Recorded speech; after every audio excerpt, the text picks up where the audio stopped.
Ms. Secretary, thank you for being here today. Let me start by saying that we all here wish you a full and speedy recovery. We understand you are still recovering, and sitting for too long is not the best thing for your health. So in consultation with the ranking member, we've agreed to your request to limit your appearance today to 2 hours. To get to as many questions as possible, I ask unanimous consent to reduce the time for questions to 4 minutes. Without objection, so ordered.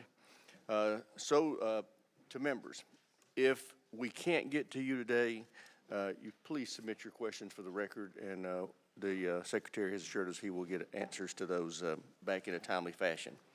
Also, the Secretary will be back in about a month to testify again, so you'll have another opportunity at that time. Ms. Secretary, the reason we've asked you here today is not to discuss your health. We're here today to determine why the President was not immediately informed of your incapacitation. The timeline, as we understand it, is this.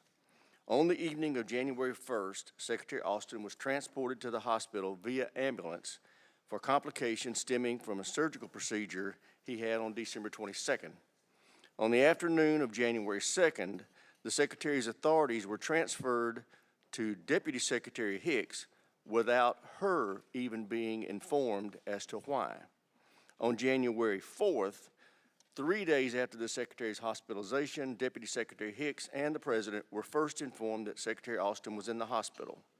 On January 5th, Congress is informed of the Secretary's hospitalization.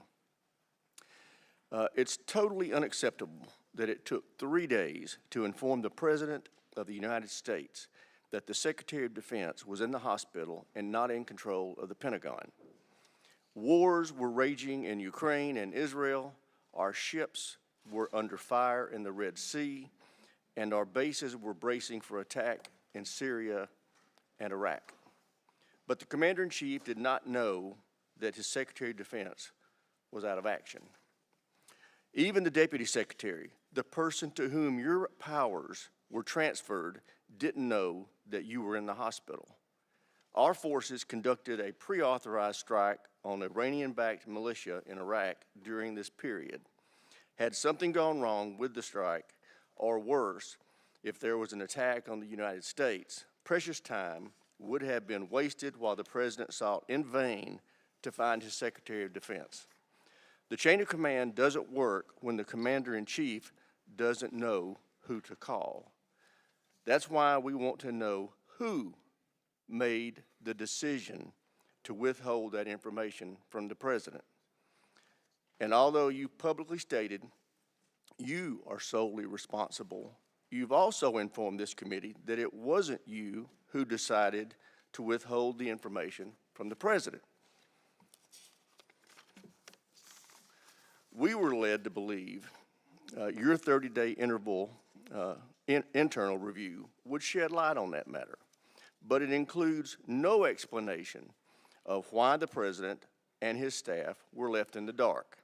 It makes no recommendations to improve communication with the White House, and unsurprisingly, it holds nobody accountable. We appreciate your desire to protect your subordinates, but it's important in democracy that public officials are held accountable when mistakes are made. This administration has gone to great lengths to avoid accountability whenever possible. But this is a matter of national security, and someone needs to be held accountable. Furthermore, I find it very concerning that the Secretary could be hospitalized for 3 days without anyone else in the administration even noticing. That suggests Secretary Austin's advice is not sought or heeded in the White House, even while military operations were ongoing in the Middle East. It also implies that the White House politicals, not seasoned defense professionals, are in the driver's seat on matters of national security, which is very disturbing.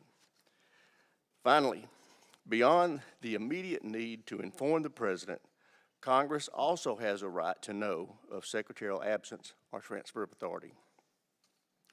Ironically enough, None of this would have come to the attention if the White House hadn't demanded that the department come clean to Congress and the public. Ultimately, our goal today is to understand how and why this happened so we can ensure it never happens again. With that, I yield to my friend and colleague, the ranking member, for any statement he may have. Thank you, Mr. Chairman, and thank you, Mr. Secretary, for joining us today. And I will point out to members that in a little more than a month, the Secretary will be back, and he will be here for the full posture hearing, which will go on considerably longer than 2 hours. So that accessibility I do appreciate from the Department of Defense. This is an opportunity to address an important issue. And I will say I agree with much of what the chairman said. I think the lack of transparency and clear communication about what was going on with the DOD, certainly with the White House, but also with Congress and others, should not be repeated. We need clearer, more transparent information about what's going on at the Pentagon. I do want to disagree with just one thing the chairman said about how during the time period when you were in the hospital, the commander-in-chief didn't know who to call. He did. The transfer of power was made. It was made to the deputy secretary. And if that anything had come up, that's the way the system works. When the Secretary of Defense is out of commission for any reason, Deputy Secretary assumes those responsibilities and roles, and that was made clear throughout the Pentagon and to the White House. Now, the reason behind it was not, and that's where I think the lack of transparency is problematic. I think we need to understand the importance of the role of the Secretary of Defense responding directly to the Commander-in-Chief. The Commander-in-Chief should have all the broad range of information about what's going on with the Pentagon. Even though, again, in this instance, there was no question who was in charge in that time, the transfer was done in accordance with the law and done appropriately. So I think it is appropriate that we have this hearing, that we have this discussion, that we hear directly from the Secretary.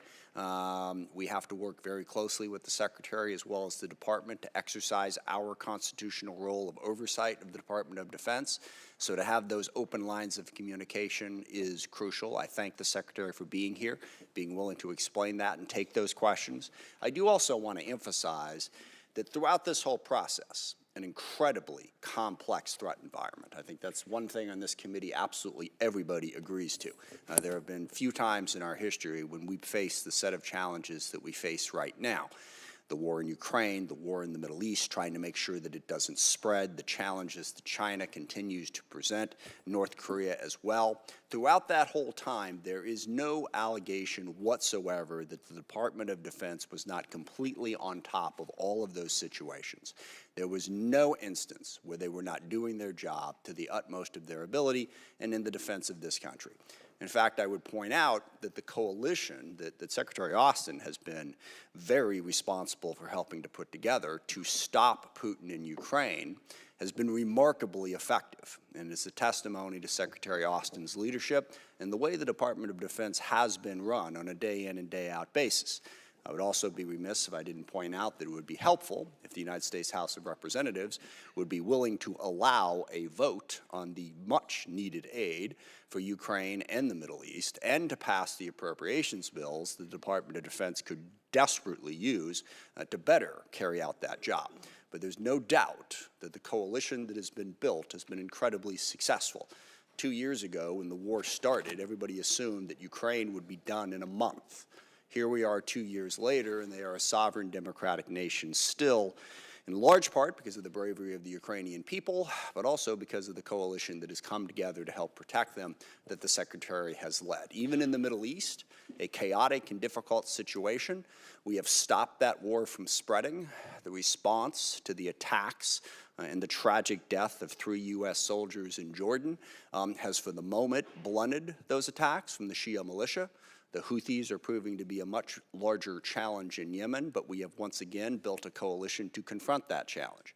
So as we look at this question of what happened while the Secretary was in the hospital, and admittedly the lack of transparency that needs to be improved, let's not lose track of what the Department of Defense is doing right now to meet the national security challenges that we face. And with that, I yield back. I thank the ranking member. Ms. Secretary, you recognize 5 minutes for any opening statement you may have. Thank you, Mr. Chairman. Ranking Member Smith, members of the committee, good morning. I'm grateful to this committee for your continued support for the Department of Defense and our outstanding troops. The U.S. military is the most powerful fighting force in human history, and with your help, we're going to keep it that way. The department is deeply focused now on meeting the pacing challenge from the People's Republic of China, on making the Middle East more secure after the October 7th terrorist assault on Israel, and on ensuring that Ukraine can continue to defend itself against Putin's war of aggression. So as always, we are focused on the defense of our nation. But I know that Congress has some legitimate concerns about some issues around my illness. So let me start by thanking all those who've offered me well wishes after my recent cancer treatment and hospital stay. I very much appreciate your kind words, and I received world-class medical care at Walter Reed. And I want to again publicly thank my doctors and the outstanding nursing staff.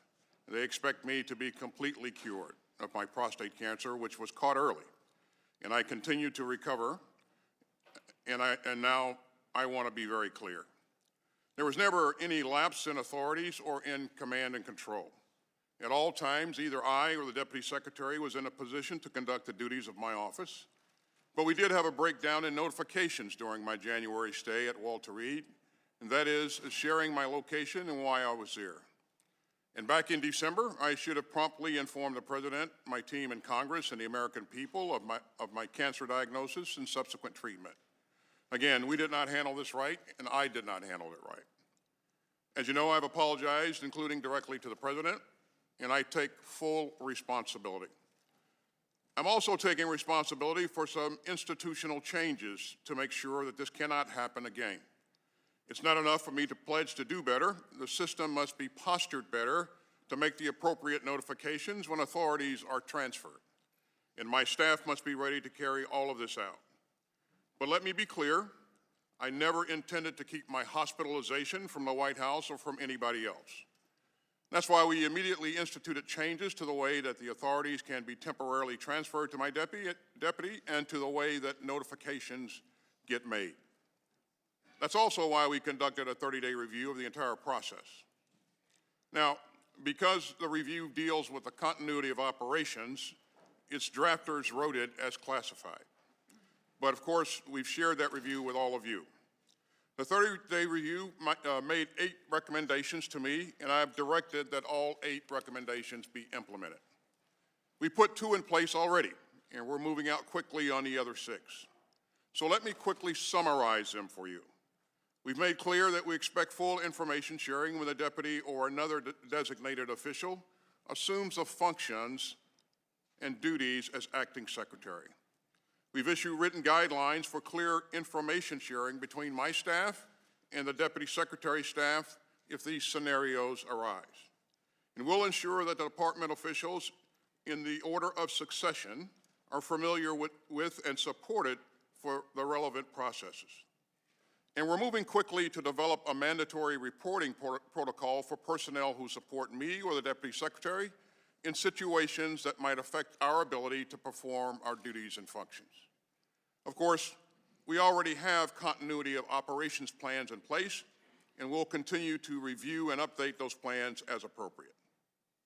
Now, even before the 30-day review, we already had made some changes. In the future, if the Deputy Secretary ever needs to temporarily assume the duties of my office, she and several White House offices will be immediately notified.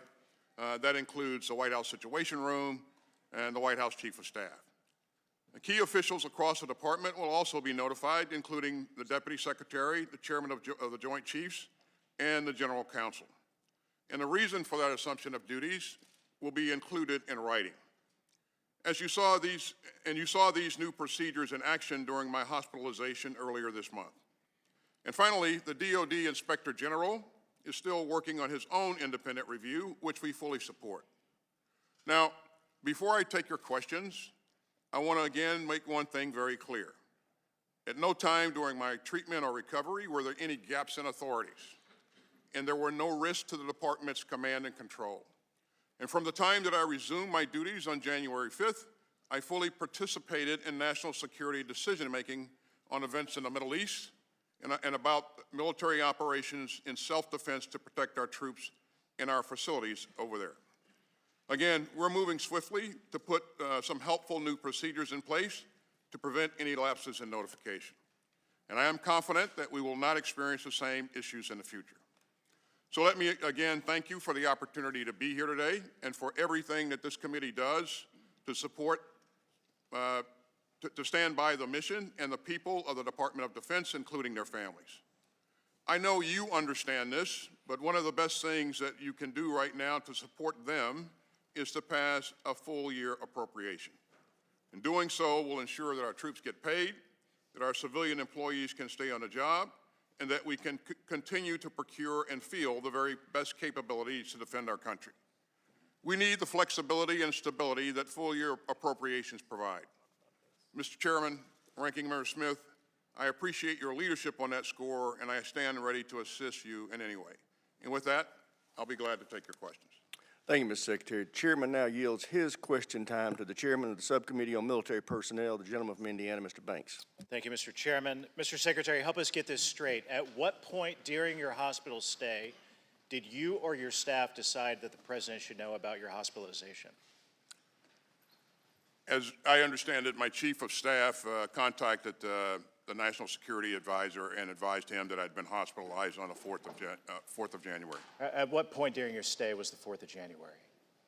I'm sorry, I didn't hear you. How long into your stay was that?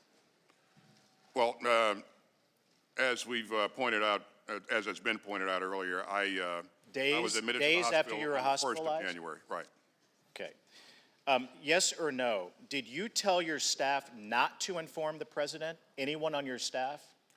I never told anyone not to inform the President, the White House, or anyone else about my hospitalization. Okay, so the 30-day review summary lays a lot of blame at the feet of your staff. It seems that would appear, correct? For the breakdown in the process? You've told us that you are responsible, but the 30-day review seems to blame your staff. Well, the 30-day review pointed out that that there were some missteps, but there was never any ill intent or an intent to obfuscate. So, 1 year ago, you told me in this hearing room you had no regrets about what happened in Afghanistan. Do you regret what happened here? I've said that we didn't get this right, Congressman, and we put measures in place to ensure that the notification process is improved going forward. Mr. Secretary, who will be held accountable? The transfer of authority was Who will be held accountable for this? This embarrassment. Again, I take full responsibility, and we put measures in place to address the shortcomings. Are you surprised the President didn't call for your resignation? I'm surprised, but are you surprised that he didn't call for your resignation? The President has expressed full faith and confidence in me. So you're not surprised that he didn't call for your resignation. Is it typical that the President would go 3 days without talking to his Secretary of Defense? Is that typical, or is that a regular posture? Do you usually go days without talking to the commander? I mean, that can happen. It depends on whether or not the President's on travel. If I'm on travel, there are times when we do go days without direct communication. So the big issue for me here is either the President is that aloof or you are irrelevant. Which one is it, Mr. Secretary? That you It's would go neither. that the President would go 3 days without knowing that his Secretary of Defense is not on the job? It's neither. The President is not aloof, and I am. I participate in all of the. Let me ask you this. critical decision-making On January 2nd, while you were in the hospital, President Biden was vacationing in the Caribbean. Your deputy, who the President didn't even know had operational control, was on a beach in Puerto Rico. What kind of message does that send to our adversaries? The key piece is that, number one, the deputy has the ability to, she has access to secure communications. She has the ability to participate in decision-making processes from wherever she is. Mr. Secretary, our adversaries should fear us, and what you've done has embarrassed us. And let me sum this up by this. A leading Chinese propaganda outlet said that what happened to you exposed, quote, internal chaos. A leading Russian propaganda outlet said that your disappearance, quote, effectively compromised the chain Gentleman's of command. time's expired. They should Chair be now afraid of recognizes us. the You've chair. embarrassed us. Mr. Chair now recognizes the ranking member. First of all, let me say it is not remotely surprising to me that the Chinese and the Russians are not going to say anything positive about us. That doesn't come as a surprise to me. They seize on every opportunity to attack the United States. So I don't really take their word for what was going on. And a couple things to drill down on. One, it is fairly routine that the Secretary of Defense will be in places where you are not able to do everything you need to do, and that authority is transferred. I think a lot of people don't fully understand this. So can you walk us through, I mean, how often does it happen that you are in a place where you can't be as responsive as you need to be so that you pass the authority on to your Deputy Secretary? Thanks. As pointed out in the 30-day review, there have been a number of times in the past where we transferred authorities because of my inability to have access to secure communications. And then once I had the ability to have access again to secure communications, that was transferred back. So that, and the number of times that that's happened is outlined in the 30-day review. And was there, again, just to emphasize, was there any time during this process, in the first days of January when you were in the hospital, any time whatsoever when the Deputy Secretary wasn't in a position to fully carry out the responsibilities of the Secretary of Defense? Regardless of whether she was in Puerto Rico or Bermuda, Mexico or Mar-a-Lago or wherever, she was in a position to carry out all of the authorities that she had as the Acting Secretary of Defense in that instance, correct? She is legally and logistically positioned to assume the functions, and she was, you're right, in a position to be able to support the president as chief of staff, as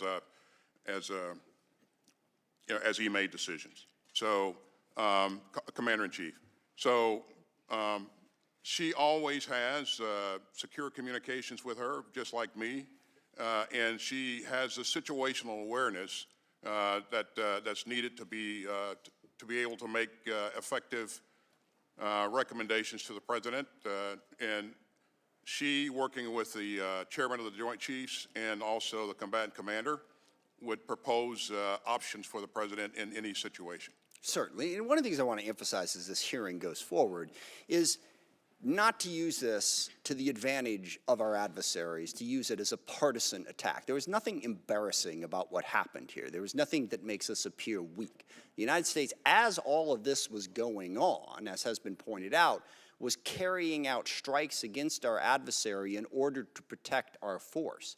We were doing everything that we needed to do to meet the national security needs of this country. And if members of this committee incorrectly imply otherwise, they are merely giving aid and comfort to those adversaries that they claim to care about confronting.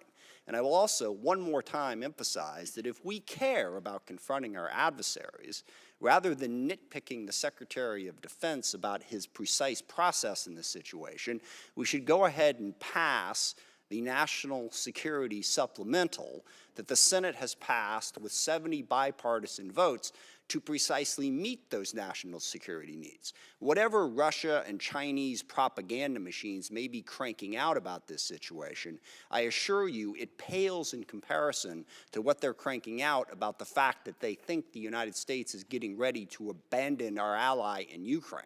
I would challenge any member on the other side of this aisle to claim that the Secretary of Defense not fully informing the President for 3 days is somehow more important than walking away from that obligation that we have made and that the whole world is watching us on. And with that, I yield back. Chair recognizes the gentleman from South Carolina, Mr. Wilson. Thank you, Chairman Mike Rogers. Secretary Austin, I first want to wish you a full and speedy recovery. And sadly, we're here today because of the failure to properly communicate Directive 3020.04 of the Department of Defense, which is critical information requirements through the chain of command to President Biden. As a grateful veteran myself, along with you, of the American Armed Forces, we both understand the crucial role of the chain of command to provide time-sensitive information to make the right decisions at the right time.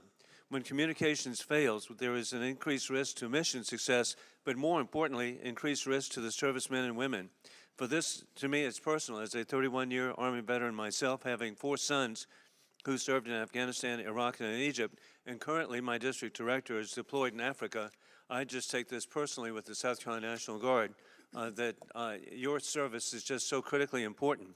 And I appreciate having worked with you before your appointment, and we need your proven capabilities more than ever, as we are in a war we did not choose, of dictators with rule of gun invading democracies with rule of law. It began February 24, 2022, with war criminal Putin invading Ukraine. On October 7, 2023, Iran puppet Hamas invaded Israel as the Chinese Communist Party threatens Taiwan. Sadly, Biden open borders for terrorists makes imminent more 9/11 attacks across on American families, and we need our state National Guards to be ready for duty. Every family actually should have a rally point when communications are cut with an attack.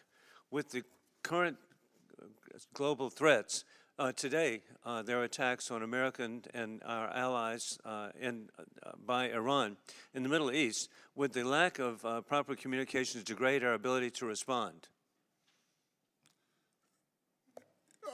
Again, I would emphasize that there was never a break in command and control. We transferred authorities in a timely fashion. What we didn't do well was a notification of senior leaders. So. And we put measures in place to fix it. I deeply regret the response we had was ineffective by delaying a response, and it should have been an immediate response on launch sites, and it should have been very effective, and there should have been no notice. And so what was done really has put American families at greater risk. And as I conclude, I want to express our sympathy for the family of Alexei Navalny, who was assassinated by war criminal Putin. His widow, Yulia, is a hero for the oppressed people of Russia. I yield back. Chair now recognizes the gentleman from Connecticut, Mr. Courtney. Thank you, Mr. Rogers, and thank you, Mr. Secretary, for being here today and for your 40-plus years of service to the defense of our country.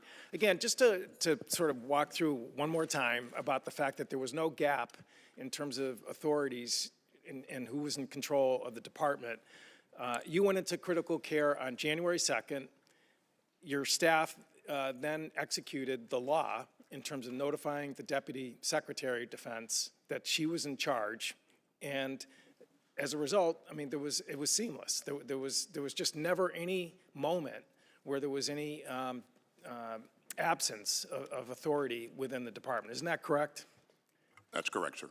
And again, it actually was the Armed Services Committee back in 1962 that passed the law that, again, made this process happen, again, without any action, special action of the Secretary of Defense. It's different, actually, than the 25th Amendment of the Constitution, where if a president is going to go under anesthesia or is incapacitated, it actually says in Section 3 of the amendment that there has to be a voluntary surrender.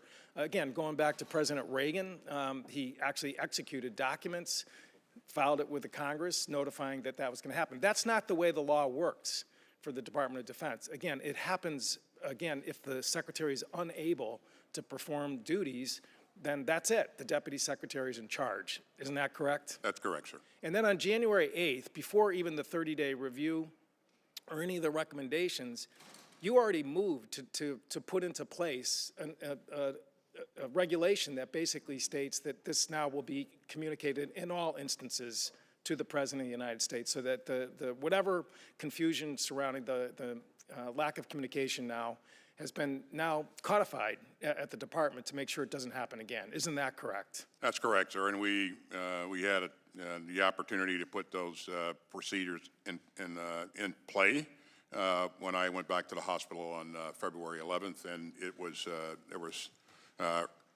timely notification in a seamless fashion. So speaking of gaps, let's talk about the supplemental, because on February 13th, the United States Senate, actually by a vote of 77 to 21, it was more than the 70 votes that my friend Mr. Smith cited, overwhelmingly endorsed a package which will provide $60 billion to Ukraine, who is in a very dire state today. So 16 days later, we're here in this room. We're thankfully looks like we're gonna move forward on a FY24 final package soon. But the fact is that nothing has happened in the House to follow up what the Senate did. The Speaker explicitly said he will let the House work its will in terms of next steps with the supplemental package. I think everybody in this room knows if the bill was brought to the floor, we would get an overwhelming majority vote, pretty darn close to 2/3. I've talked to some Republicans who said it would be 300 votes. What's the risk? What's the risk of that gap in terms of our national security and helping our allies? Well, we're seeing the risk play out on the battlefield each and every day as the Ukrainians fight valiantly to defend their sovereign territory. And I would remind everyone that with our support in providing security assistance, they've taken back half of the territory that Russia seized.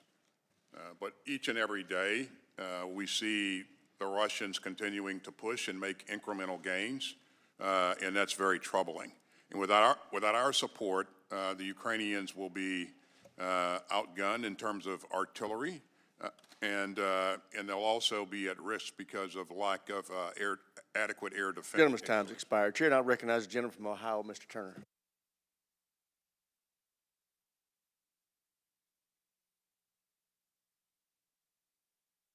Chair now recognizes the gentleman from Colorado, Mr. Lambert. Thank you, Mr. Chairman, and for having this hearing. Mr. Secretary, we do wish you a speedy and full recovery. I would concur with the points brought up by the chairman. I believe most members of this committee are bewildered at how these events could transpire. I am primarily concerned with the effect of your actions and the actions of your closest advisor on the confidence of the American people. At a time when overall trust in the government is declining, Americans must still believe that the government can protect them from the growing threats in this world. And one of the most serious threats is that of a missile attack from Russia, China, or North Korea.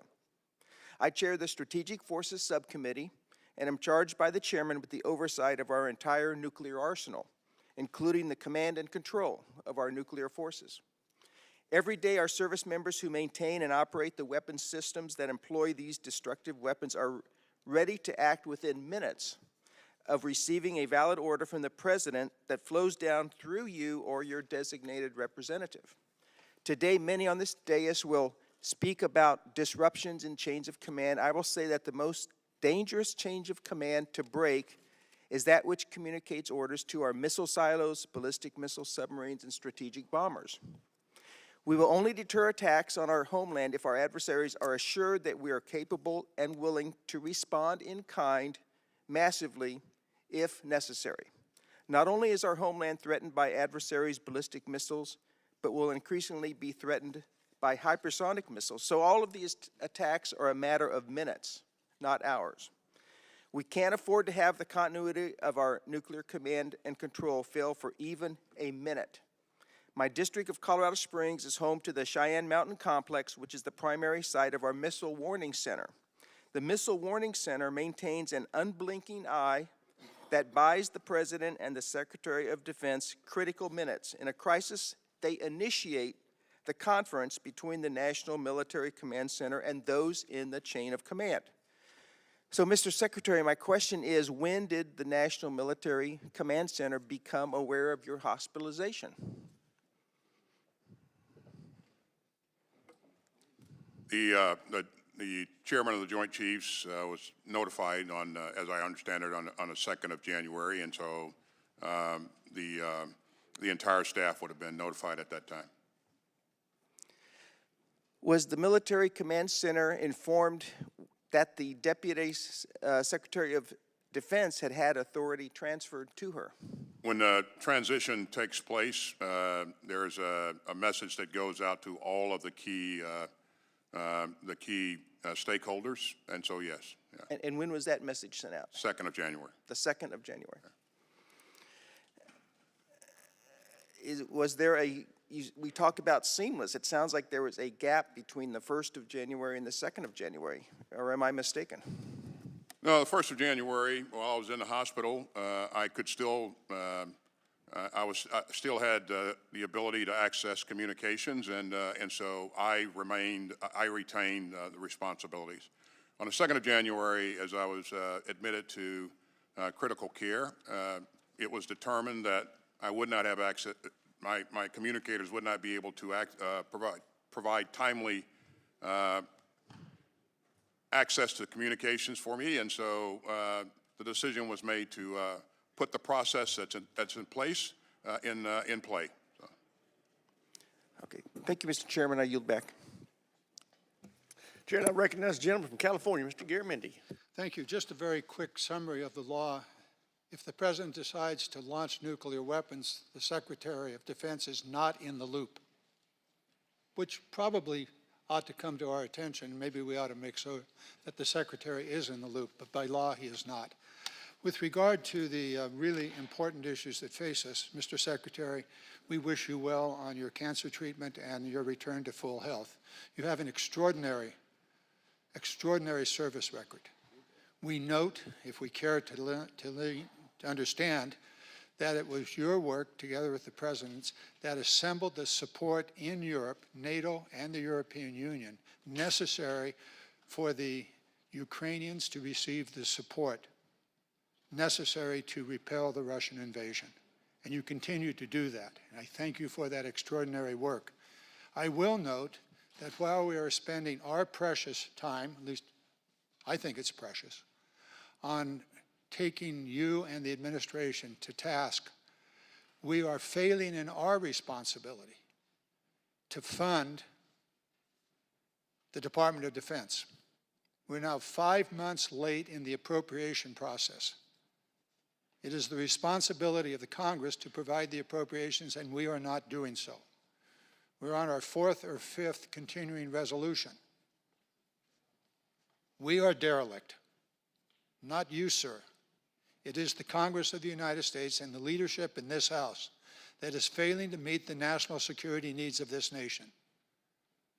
In the appropriation process, October, November, December, January, and February have passed, and we've not done our work.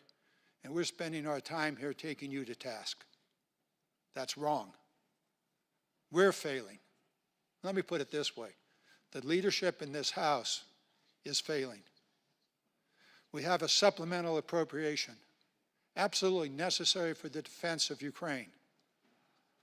That has been languishing for months. The Senate has acted.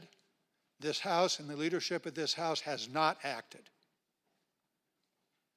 Is it that we are abandoning Ukraine? Is it that the Republicans in this House want to take responsibility for Ukraine's defeat? Apparently they do, because they are refusing to provide the necessary funding. Humanitarian aid, Israel, the replenishment of our arsenals, all are at risk because this House has refused to take action.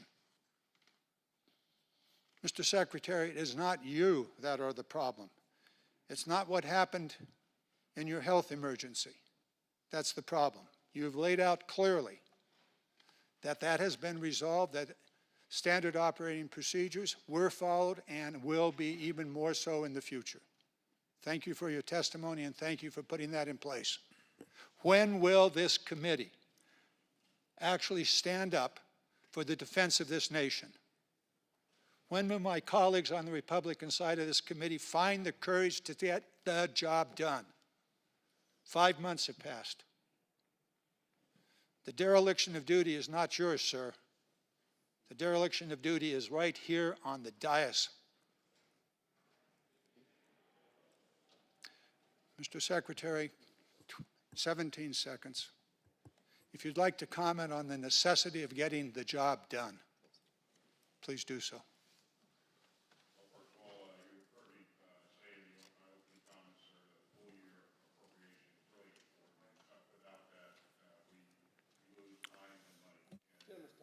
Gentleman's time's expired. Chair, and I recognize the gentleman from Virginia, Mr. Whitman, for any questions he may have. Thank you, Mr. Chairman. Mr. Secretary, we wish you, again, continued recovery from your surgery. I'd like to go through a series of questions just with your reflection and yes or no. Is it standard operating procedure for your security detail to notify in real time the National Military Command Center? To my knowledge, my security detail does not notify the National Military Command Center of my So whereabouts. so it's not standard operating procedure for your security detail to notify the National Military Command Center? That's right. So, Okay. Well, if it's not standard operating procedure, and you said earlier that you have mechanisms built in to make sure that transference of power takes place from you to the deputy secretary, then how does your security detail then close the loop in getting information to the right place? And how is the decision made that the deputy secretary was then in charge? well, the decision is really about whether or not we've reached a point where, you know, I don't have the ability to continue to perform my duties because of lack of access to secure communications for a period of time.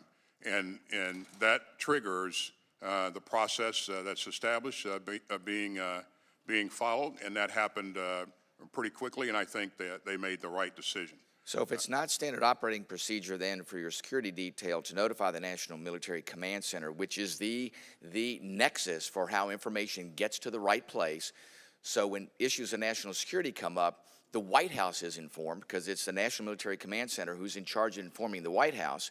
So that didn't take place according to you, and the standard procedure isn't there, and nobody in your office or your staff notified the White House, then how is it that people in critical decision-making positions then know when operational deficits take place, like you being in the intensive care unit that day and not being able to continue with your duties?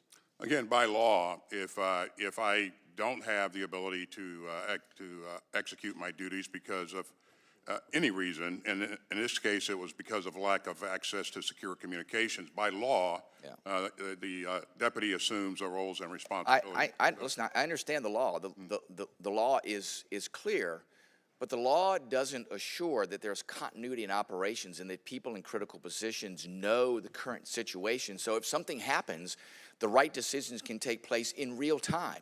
The deputy secretary is in Puerto Rico. While she may have been advised or notified of a transference of responsibility, she stayed there, and it was a matter of if something really happened, was she in the right position to be able to do that? If the White House didn't know, the national security advisors didn't know, people in positions that would need to make decisions in case of, and we're glad that something didn't happen, but in case of, if that information isn't transferred, then there is indeed an issue of national security. As I stated, there was never a lapse in authorities or command and control. And again, when the transfer is made, a message goes out to all the stakeholders that the transfer has been made, and so the communications specialists are positioned to route any incoming communications to the deputy that would have come to me. So. Is it not correct, though, that the president should have known, that the National Military Command Center should have known, that the loop should have been closed in making sure that everybody knew? The standard operating procedure should be that your security detail notifies the National Military Command Center. The Joint Staff Chairman did know on the 2nd of January, and Gentleman's time's expired. Chair, and I recognize the gentleman from New Jersey, Mr. Norcross. Thank you, Chairman. Appreciate you holding this hearing, and to you, Mr. Secretary, well wishes in your quick recovery. You've stated publicly that it could have been and it should have been handled better. That's clear. The 30-day review has been concluded. There was a number of recommendations which you have publicly agreed to implement. And you went further to talk about the Inspector General is also conducting that, and we look forward to it. And there should be a robust discussion. What there shouldn't be is partisan bickering and is trying to turn this into a political football. The idea of command and control of our military, of the defense of this nation, is of the highest priority to the men and women who serve here in Congress, those who wear the uniform, and certainly to every American who cares about that. I want to make sure that we fully understand, because apparently there is some doubt that there might have been a break in the command and control of our forces. Would you clearly state for the record, was there ever, at any time, a break in that command and control? There was never a lapse in authorities or command and control. Because we understand that in the event that there was a national emergency, there was a kinetic conflict going on, there are a set of policies that take place in the event that there is ever a gap. If something were to happen to yourself or those below you, there's an immediate way of addressing that. And to go one beyond that, when it comes to nuclear command and control, there is very specific, and I have sat on that committee where we talked about in the event that the president is not available, the vice president, there are clear and very specific steps that take place. Isn't that true? That's correct. So here we are. If this were to happen in a situation of somebody that you have control of that you didn't know, how would you have handled the situation? If something like this happened to a subordinate of mine? Yes. Well, first of all, I would be concerned about that subordinate condition and welfare. And again, I would try to gain some understanding of what happened, and then I would ensure that we put measures in place that don't allow it to happen again, and that's exactly what we did here. And I would tell you that you know, the president was foremost focused on my welfare, and then you know and ensuring that we had the right measures in place to streamline communications and to make sure that we were able to respond to anything in the future. So as we are reviewing this, as we should, are there any other items that were not recommended to or lessons learned that you could share with us? You know, we're a learning organization, Congressman, and there may be things that we encounter in the future, or we consider in the future that need to be adjusted or changed. And as we encounter those things, we will adjust. But as a start, I think putting these 8 recommendations in place will help. We'd already done some things ahead of time to ensure that notification occurred in a very timely fashion. But if we learn more things going forward, we will adjust as needed. Thank you, and I yield back the balance of my time. Chair, and I recognize the gentleman from Georgia, Mr. Scott.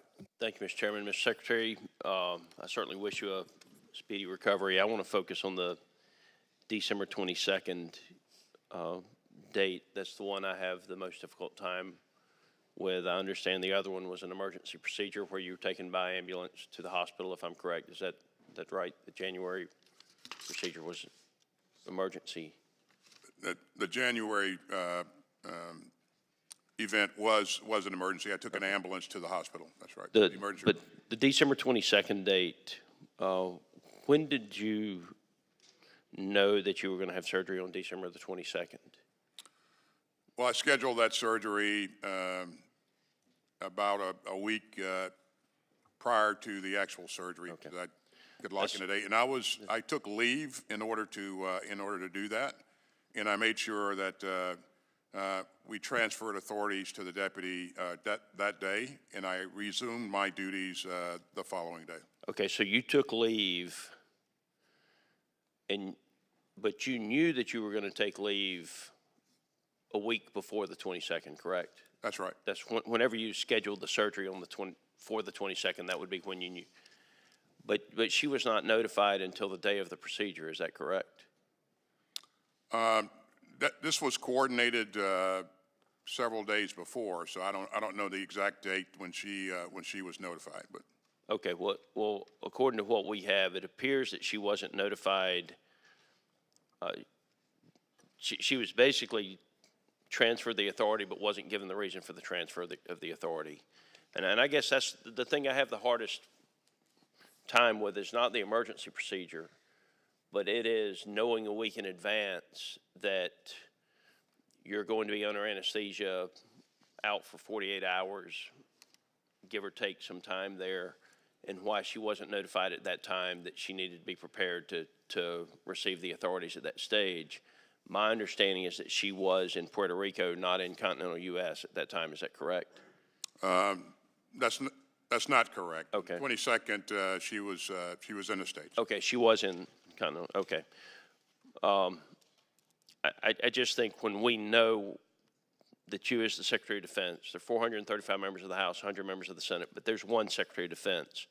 When we know that you're not going to be capable of making the decisions, that the sooner the person who is going to be in the position knows what and why, I think the better we as a country are from making sure things have happened or happen the way they should. I respect you. I wish you a speedy recovery. That's my primary concern. The emergency procedures, I think we've lessons learned the hard way. Won't happen again, no matter who's in the seat.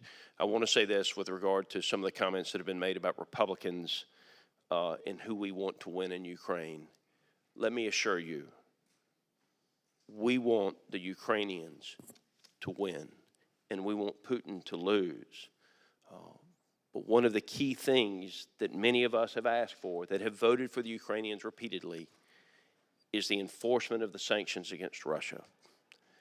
And simply sending the Ukrainians weapons or money is not going to win the war against Russia and Putin.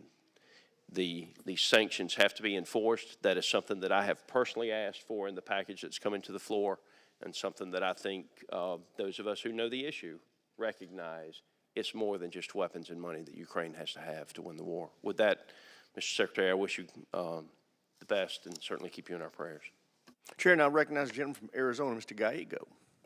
Thank you, Mr. Chairman, and thank you, Secretary Austin, for joining us today. Secretary Austin, I would like to thank you for your service and steadfast leadership, especially at this challenging time, and to express my wishes for you to have a full and speedy recovery. I recognize the deeply personal nature of your situation, and I'm also thankful for the committee for arranging this hearing. Mr. Secretary, I was deeply troubled when I learned the news that President Biden was not informed of your absence, let alone your hospitalization, multiple days after entering intensive care. While authorities surrounding the notification process for the Deputy Secretary of Defense to carry out new functions and duties is vague, it's clear that the chain of command is not. When I was an enlisted member of the Marine Corps, a corporal, I had to notify my superior if I could not report for duty. Just like there is accountability for the enlisted, I want to ensure that we are all held to the same standards, including at the highest level. So you can understand why the situation is very concerning to me and why I believe strongly that Congress should conduct robust oversight. In fact, as ranking member of the Intel and Special Operations Subcommittee, I understand the significant challenges that we face around the world and the reality that anything can happen at a moment's notice. We, in our senior department leadership, must always be prepared. It is clear to me that there was a breakdown in the department, and I appreciate the swift action that you took to conduct a 30-day review to examine the situation. I still believe that there are a number of important questions to ask and lessons to learn from this experience. Secretary Austin, your department just concluded a 30-day review to establish the facts and to inform process improvements. What are your primary lessons learned from this experience, and what steps are you taking to ensure that this breakdown in the chain of command never happens again? Well, the key lessons were, first of all, as I've said, the transfer of authorities, I think we did what was done as it's supposed to be done and very quickly. What was not done right was the notification of key leaders.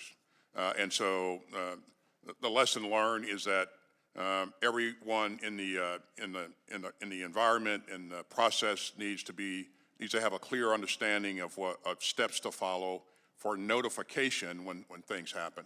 And so the processes that we put in place ensure that that understanding is there, and that when something happens, that notification takes place in a very timely fashion.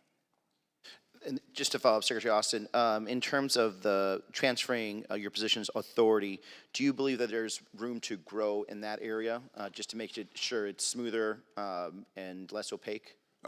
You know, I believe that there are things that we can do to make sure that the reason for the transfer of authority is crystal clear to everyone, and the steps that we've taken, the things that we put into place, ensure that there's written notification of why that transfer authority is taking place. Thank you, and I yield back. Chair, and I recognize the gentlelady from New York, Ms. Stefanik. Thank you, Mr. Chairman. On the morning of January 4th, Mr. Secretary, you were in the critical care unit. The acting Secretary of Defense was vacationing in Puerto Rico, and President Biden was unaware that you were not in the chain of command. Now, as you know, I represent Fort Drum in the 10th Mountain Division, which you know well. Thank you for your service there in the North Country. But on this same date of January 4th, do you know how many 10th Mountain Division soldiers were deployed and are still deployed today in Iraq and Syria in support of Operation Inherent Resolve? I know that they are deployed. I don't know what the number is. It's just over 2,500. And on January 4th, at approximately 4 a.m. our time, the U.S. carried out a significant strike against a senior Iranian-backed leader in Iraq, correct? That's correct. And because President Biden did not know you were outside of the chain of command during this U.S. strike, if Iran or its proxies in Iraq or Syria had carried out a retaliatory strike against 10th Mountain Division soldiers, the president's chain of command would have and could have broken down, potentially delaying presidential orders to protect lives of American forces, constituents that I represent. Do you understand why this is unacceptable to the American people and to those military families? Well, thanks. First of all, I would say that when we're attacked, we have the right to defend ourselves and respond immediately if it's a local attack. If a strike is warranted, then recommendations need to be provided to the president. Those recommendations come through from me, and after I've consulted with the chairman of the Joint Chiefs and also the combatant commander.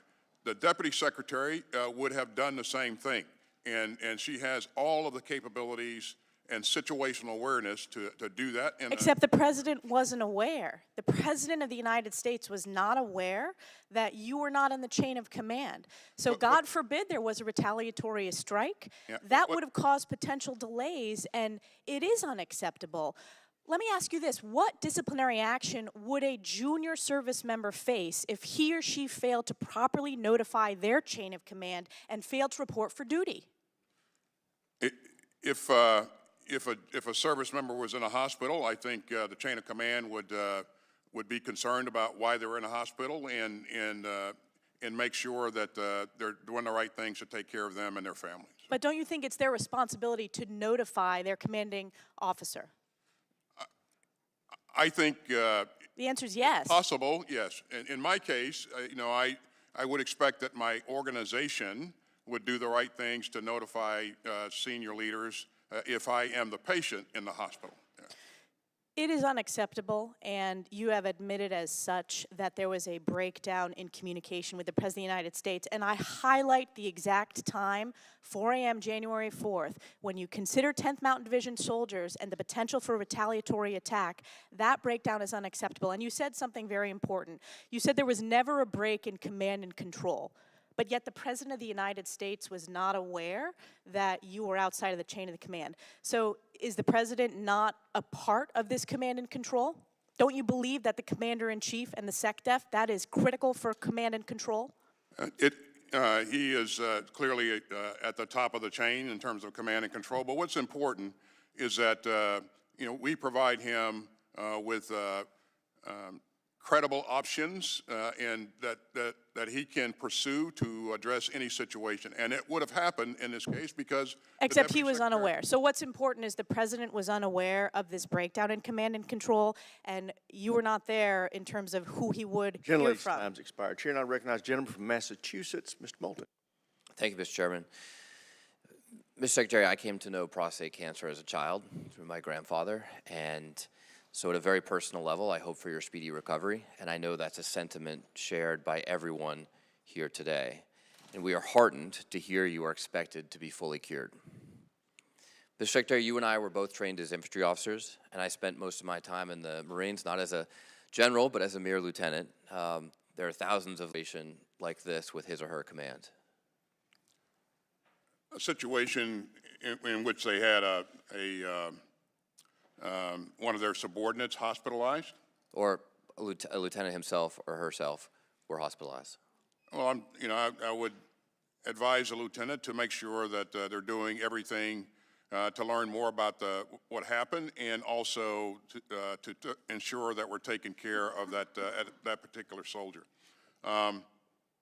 In terms of the failure to notify in a timely fashion, I would make sure that the lieutenant worked to put the right procedures and processes in place to ensure that his organization was able to inform him and inform his hire. Mr. Secretary, I just returned from Japan and Taiwan, and I can't tell you how many leaders in Taipei and Tokyo asked us if we would fund Ukraine. They said that failing to fund Ukraine encourages Xi Jinping in China. Can you explain for the American people why standing up to Vladimir Putin and Russia alongside our European allies and funding Ukraine in their fight for democracy affects America's national security well beyond the borders of Ukraine itself? Well, thanks. This really is about our security and the security of our allies and partners. And this really is about a rules-based international order. We don't want to live in a world where one country can redraw its neighbors' boundaries and illegitimately take over its sovereign territory. And so we know that if Putin is successful here, he will not stop. He will continue to take more aggressive action in the region. And other leaders around the world, other autocrats around the world will look at this and they'll be encouraged by the fact that, you know, this happened and we failed to support a democracy. And so I think it's a very dangerous path to go down if we don't support Ukraine. Thank you, Mr. Chairman. I yield back. Chair now recognizes the gentleman from Tennessee, Dr. Desjardins. Thank you, Mr. Chairman. And Secretary Austin, very pleased to hear of your good prognosis and hope that your recovery continues to be uneventful and goes well for you. Just a couple questions. At the time you were in the hospital, there were several strikes carried out against militias in Iraq. What was your role in carrying out these operations? Were you calling the shots, or was DepSec Hicks making those decisions? Well, on the 4th, as we have said earlier, that strike, I delegated the authority to conduct the strike when the conditions were right down to the combatant commander. Okay. On the 5th of January, I resumed my responsibilities, and I fully participated in all of the decisions that led up to subsequent actions. I believe the American forces were attacked 8 times during your stay in the hospital. Had one of these attacks required a response on January 2nd, who would have made the call on that response?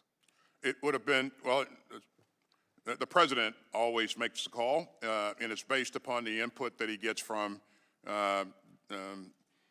So who would have informed the president? It would have been the Deputy Secretary of Defense, as she conferred with the Chairman of the Joint Chiefs and the combatant commander. Okay, on the timeline, when did she know? Did she know on January 2nd that she was in charge?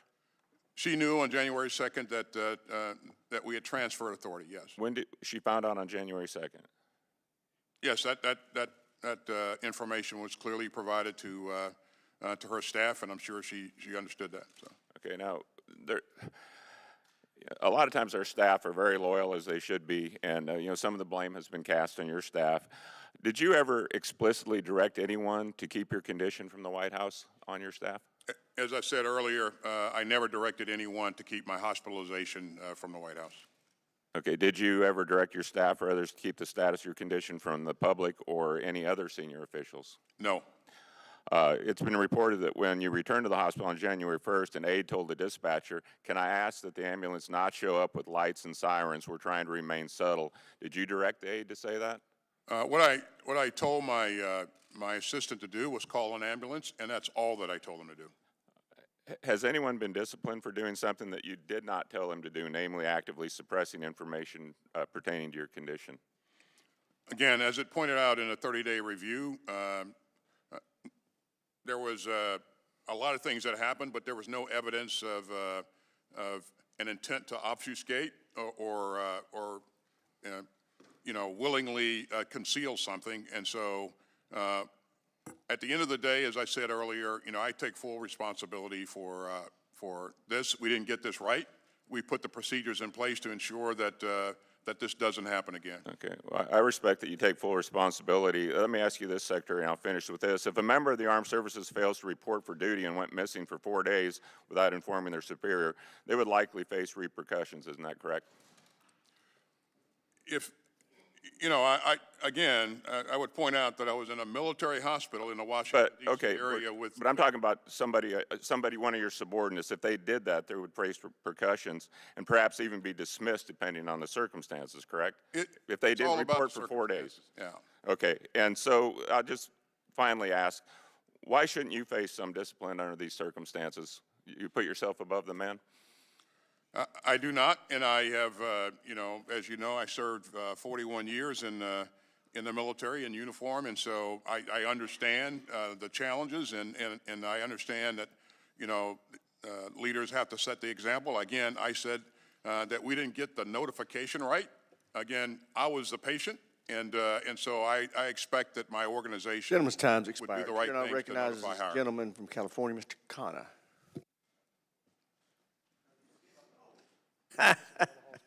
Mr. Carvajal is here. Thank you, Mr. Chairman. Gentleman is recognized. Thank you, Mr. Chairman. Secretary Austin, thank you for being here today. There's no denying the situation regarding your health was not handled perfectly, and you've acknowledged that. That being said, to my knowledge, no laws were broken. There was no lapse in your ability to carry out your duties as Deputy Secretary Hicks was transferred authority in a timely manner. And it does remind me of when Democrats were in charge in October 2020, when then President Trump was telling the American people, downplaying COVID, telling the American people not to take the vaccination, telling the American people not to take certain treatments, but rather maybe Clorox or some things like that. And then lo and behold, he got really ill and was taken to Walter Reed. Democrats didn't have a hearing to talk about how serious it really was that got to take him to Walter Reed and what that meant as commander-in-chief for our country. So I just point that little example, how we didn't have a hearing about that because we felt, as important as it was, there were other systems in place. And while the situation could have been handled better, hindsight is 2020. You have taken accountability, apologized, and worked to make recommendations to ensure something like this doesn't happen again. As far as I am concerned, as a veteran myself, there's nothing else to be said on this matter. I'm satisfied with how you've addressed mistakes made. Since I have a couple more minutes, I'd also think that I'd like to ask a few questions on the issues that are actually pressing.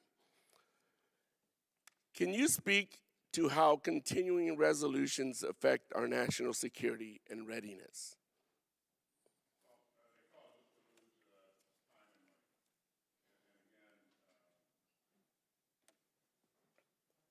Sorry, they cause us to lose time and money. And again, we work hard to link our budget requests to the strategy, and without the full appropriation, we can't fully execute our strategy. And so this will cost us probably, if it's a full year continuing resolution, it'll cost us somewhere in the neighborhood of a $25 billion cut overall. And that doesn't allow us in some cases to fund critical programs and resource weapon systems and munitions that are critical to not only Ukraine and to replace the things that we're providing to Ukrainians and the Israelis, but also allow us to build up our stocks for contingencies going forward. So it is a serious thing that I think that hampers our ability to execute our strategy. So. Thank you. I think every member on this committee is well aware of the threats we are facing globally, from Russia's illegal invasion of Ukraine to terrorist attacks against our ally Israel. As we start writing this year's NDAA, in your opinion, what do you think should be the committee's top 2 or 3 priorities? Well, you'll always hear me say that in terms of what we are focused on, China is our pacing challenge, Russia is an acute threat, and you know, we really have to pay attention. Gentleman's time's expired. Chair now recognizes the gentleman from Mississippi. Mr. Kelly. Secretary, I also want to wish you a full and speedy recovery. That being said, I would argue that the protocols that were in place on January the 2nd were adequate. It was a failure of leadership in implementing the controls and protocols that were already in place. I've also served close to 40 years in the military service, and I can tell you that if the CNO would have done this and just disappeared for 3 days, there would be actions and consequences, maybe not to him or her, but to the person who did that. If the Commandant of the Marine Corps did this without reporting upward, there would be consequences. If a private soldier or a sailor or Marine would have done this, or an airman, there would have been consequences. They may not have been discharged from service, but there would have been consequences. You know, and the fallacy of this committee to sit here and say we should be talking about other things. Let me tell you what, when Senator Tuberville did the blockade of the service chiefs and their stars, I heard the administration, I heard the Democrats on this committee say it is dire national security risk if we don't get these people confirmed. However, there was a chain of command at all times, that we knew who the acting commandant was, we knew who the acting CNO was, so there was none. I don't think there was a threat to national security because of this, Secretary Austin. I don't think that there ever was. The places and protocols are in things. I do, however, think it was an extreme lack of leadership at some level, and I hope we identify that and there are consequences. And with that, I yield the balance of my time to Mr. Morgan Luttrell. Thank you, Mr. Kelly. Mr. Secretary, I'm glad that you're feeling better. To my colleagues' points, this is the military. Good order and discipline and good communication is our baseline. It's the profound foundation that we build ourselves off of. And I know through your 40 years in the military, you've obviously had to relieve somebody of command. You've had to remove people from leadership positions. I think is that a fair statement? Yes, sir. And you've mentioned a few times that an individual that would be in your circumstances that are sick and put into and taken to the hospital. I've had that happen in the commands that I've served in. And what the leadership did at any given level, leadership would remove that individual from that leadership position. Number one, for the well-being, but number two, for the continuity of force, in case you need to be forward deployed, in case communication has to go by, with, and through you, sir. And you say the notifications, the proper individuals were notified. And I understand that. But as I play this out in my head, if the president was to call you, which I'm assuming he called you directly on your phone, and you don't answer, and then he calls somebody in the Pentagon and say, hey, where's the secretary at? And they say he's in the hospital, all right? Then the bubble blows up. They're like, why is he in the hospital? So you see how the spider web could fracture and go in 1,000 different directions. And my concern is that in your position, you're at the highest level, sir, but anywhere underneath you, you would have written these guidelines to take care of this problem set itself. But yet now we sit in this position where the problem lies on your shoulders. So when we talk about responsibility and accountability, this right here is setting a standard, sir, because of how this itself played out. As a lieutenant, if I was caught in this position and my commanding officer relieves me of duty, the first thing I'm going to do is say, no, sir. The Secretary of State went through the exact same position I'm in right now, and I need to stay in my position. And now there's a leverage point that doesn't need to exist in the military at all. And that's just the perspective I have. You can respond to this if you want, but remember, at your level, it is a razor-thin line of communication that cannot be broken. And that happened, sir. It did. And again, you are setting the precedent for everything down inside our vast organization. Gentleman's time's expired. Chair now recognizes the gentleman from California, Mr. Khanna. Thank you, Mr. Chairman. Mr. Secretary, about how many Palestinian women and children have been killed by Israel since October 7th? It's over 25,000. Mr. Secretary, last week, the UN High Commissioner for Human Rights warned that any transfer of weapon or ammunition to Israel violates international law.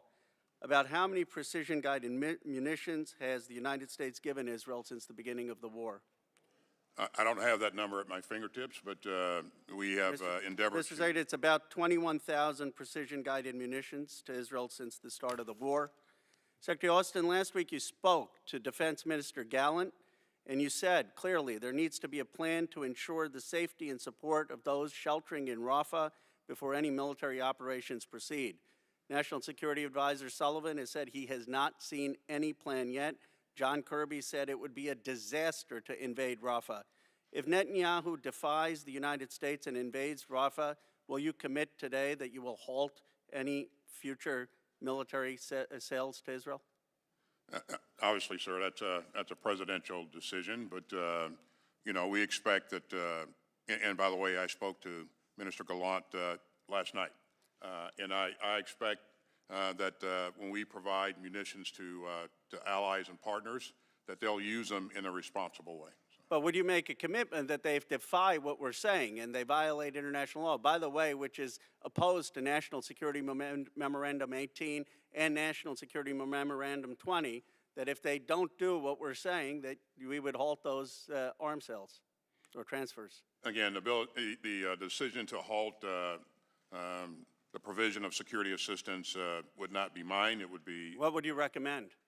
Well, I certainly, again, I really do expect that that they utilize the weapons that we provide them in a responsible way, and then if they don't. I just want to, for time purposes, it seems to me if they're defying what you're telling them, what Kirby's telling them, what Sullivan's telling them, that wouldn't be responsible. Cindy McCain, the head of the World Food Program, has said that the Palestinian children are starving.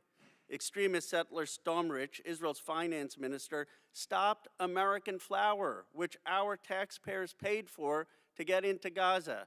If Israel again ever stops American-paid aid from getting into Gaza, will you commit to not sending future arms sales? Again, that's not my decision. I would, number one, do what I've been doing and engage the leadership and encourage them to ensure that humanitarian assistance is getting. Mr. Secretary, I would just say, and I have one more question, that we need some consequences when another country is defying you, defying the National Security Advisor, defying the President, defying National Security Memorandum 20. There has to be some consequence. And then I was surprised John Kirby said that Israel is taking more precautions than the U.S. military would to protect civilian life. Mr. Austin, Secretary Austin, isn't that statement inaccurate given Israel has used hundreds of 22,000-pound dumb bombs when there were no place for civilians to go? Would the U.S. government ever target terrorists with 2,000-pound bombs in a densely populated area? Well, it depends on the situation, and again. But have we done that? Use 45% of bombs that are unguided or a 2,000-pound bomb? I mean, do you really think that the Israeli government military is taking more precautions than the United States military would? I think, just based upon the results in terms of the significant loss of life. Gentleman's time's expired, Chair, and I recognize the gentleman from Wisconsin, Mr. Gallagher. And it should be done. Mr. Secretary, to review, you went in for the initial procedure on December 22nd. Your testimony says the DepSecDef then, quote, assumed the functions and duties of your office and was serving as acting Secretary of Defense, correct? That's right. Did you then personally make the decision on December 22nd to transfer authority to the Deputy Secretary of Defense? I did. So does 10 U.S.C. 132B, which you cite in your testimony, does it require you to make the decision? Or is there any notification to the President required by statute?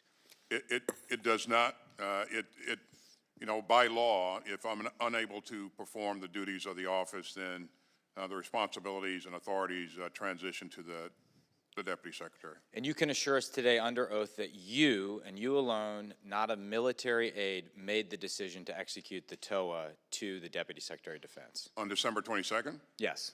That's right. And I instructed my assistants to put the process in place. Thank you. What prevented you at that initial hospitalization, which was a planned procedure, from telling the president, albeit privately, about your condition, that you had cancer? As I said, you know, a diagnosis of cancer is a very personal and deeply troubling issue, and it's one that, quite frankly, you know, I described it as a gut punch, and again, I didn't want to burden the president with one of my personal issues, but I've also said that I didn't get this right. I should have informed him. I should have, you know, talked to him about it, and I have since talked to the president. I have apologized, and he responded with a warmth and empathy that anybody who knows Joe Biden. I have limited time. I'm sorry. I don't mean to be rude. You said or you just said you expect your organization in early questioning to do the right thing and notify higher. But when you initially went in, it was not your intent or expectation to notify higher. You didn't expect your organization to notify the president, correct? You know, as I said, I didn't get that right, and that was not done appropriately. I appreciate that, that candor, but just so I have clarity, your initial intent was to go in, have the procedure, for there to be not any complications, and the White House would be none the wiser in the process, correct? We didn't, I didn't instruct anybody to notify anyone, that's right. So it is not the fault of your organization or an aide not to notify higher, at least in that initial case? That's right. You take full responsibility. You went back to the hospital on January 1st. Your condition worsened, at which point you said earlier the decision was made. The decision was made to transfer authorities again to the DepSec death. Again, did you make that decision to transfer authorities? I did not. The decision was whether or not they had reached a threshold where I could not communicate or have access to secure communications, and so that triggers the process. So your condition was severe such that you could not personally action the transfer of authority?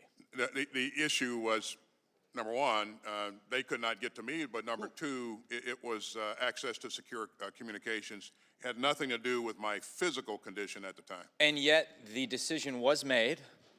So who made the decision? Well, as my assistants conferred, they agreed that we had reached that threshold and they should put the process in place, and they did, and I think it was the right decision. So your military assistants made the decision to transfer authorities to the Deputy Secretary of Defense?